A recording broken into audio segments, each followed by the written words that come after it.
గండేపల్లి మండలం గండేపల్లి గ్రామ high school management committee chairman గా పైల రమణ ఏకగ్రీవంగా ఎన్నికయ్యారు. హైస్కూల్ హెచ్ఎం ఆధ్వర్యంలో స్కూల్ మేనేజ్మెంట్ కమిటీ ఎన్నికలు ప్రశాంతంగా జరిగాయి. చైర్మన్ గా పైన రమణ, వైస్ చైర్మన్ గా ఆనంది నాగలక్ష్మిగా మరియు సభ్యులను ఎన్నుకున్నారు. నూతన కమిటీతో ప్రతిజ్ఞ చేయించారు.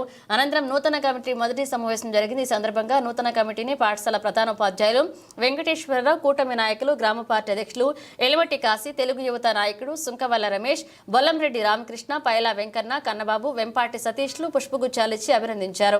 ఈ సందర్భంగా చైర్మన్ రమణ మాట్లాడుతూ గ్రామ పెద్దలు, నాయకులు సహాయ సహకారాలతో పాఠశాల అభివృద్ధికి కృషి చేస్తా అన్నారు. ఈ కార్యక్రమంలో పాఠశాల విద్యార్థుల తల్లిదండ్రులు పాల్గొన్నారు.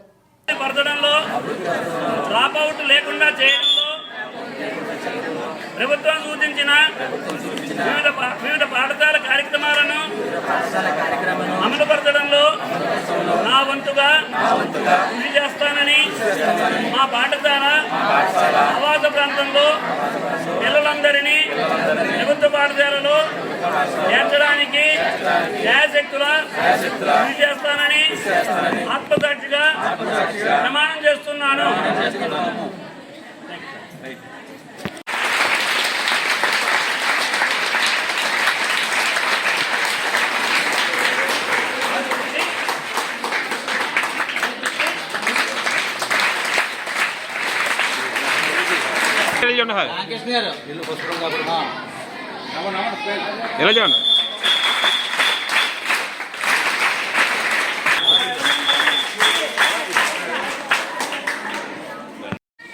కమిటీలో ఎలక్టైనటువంటి చైర్మన్ గారు, వైస్ చైర్మన్ గారు, ఇతర సభ్యులందరినీ మనం వేదిక మీద పిలుద్దాం, పరిచయం చేసుకుందాం. పరిచయం చేసుకున్న తర్వాత పెద్దల కార్యక్రమం. మొట్టమొదటిగా మన విజయ కమిటీ చైర్మన్గా శ్రీ పైల రమణ గారు ఎన్నికయ్యారు.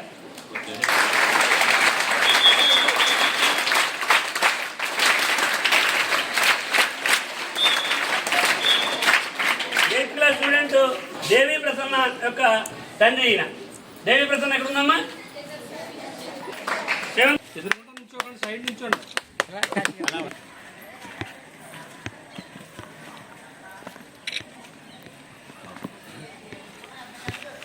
ఓకే అండి, రావును గారు వెళ్ళండి, సార్ వెళ్ళండి, ఒకసారి చూడండి ఇచ్చుకొని బాగా అది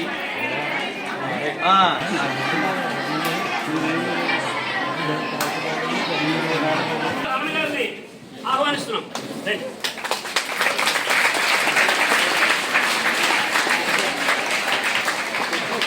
తర్వాత మన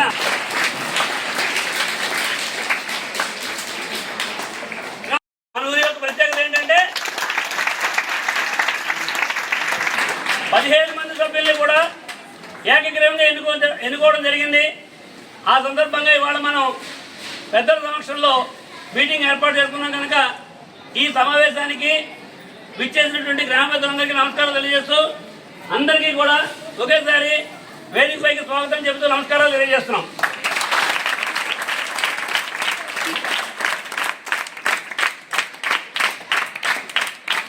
చక్కగా ఏకగ్రీవంగా మొత్తం 15 మంది సభ్యులు, అందులో మళ్ళీ చైర్మన్ గారు, వైస్ చైర్మన్ గారిని కూడా ఏకగ్రీవంగానే ఎన్నుకోవడం జరగడం అనేది చాలా ప్రత్యేకమైన విషయం. ఇది ఎక్కడో కానీ జరగదు. ఇంత పెద్ద గ్రామంలో ఇలా జరగడం అంటే చాలా పట్టు ఉండాలి గ్రామం మీద పెద్దలందరికీ. సో అది మన గ్రామంలో ఉంది అని అలా పట్టున్నట్టయితే మన పాఠశాల అభివృద్ధికి తప్పనిసరిగా ఈ కమిటీ ఉపయోగపడుతుందని మనందరం చాలా సంతోషంగా ఉన్నాం ఇవాళ. కనుక ఈ సమావేశాన్ని కొనసాగించవలసిందిగా మన ప్రధానోపాధ్యాయులను కోరుతున్నాం. ఏకగ్రీవంగా జరగడం అనేటువంటిది జరిగింది. ఏకగ్రీవ ఎన్నికలు అంటే ఎన్నికలు అనేటువంటివి లేకుండా అందరూ ఒక తాటిపైకి వచ్చి ఎన్నుకోవడం అనేటువంటిది జరిగింది. అలా ఎన్నికైనటువంటి సభ్యుల గురించి సభ్యులు ఎవరన్నది మన శర్మ మాస్టర్ తెలియజేస్తారు.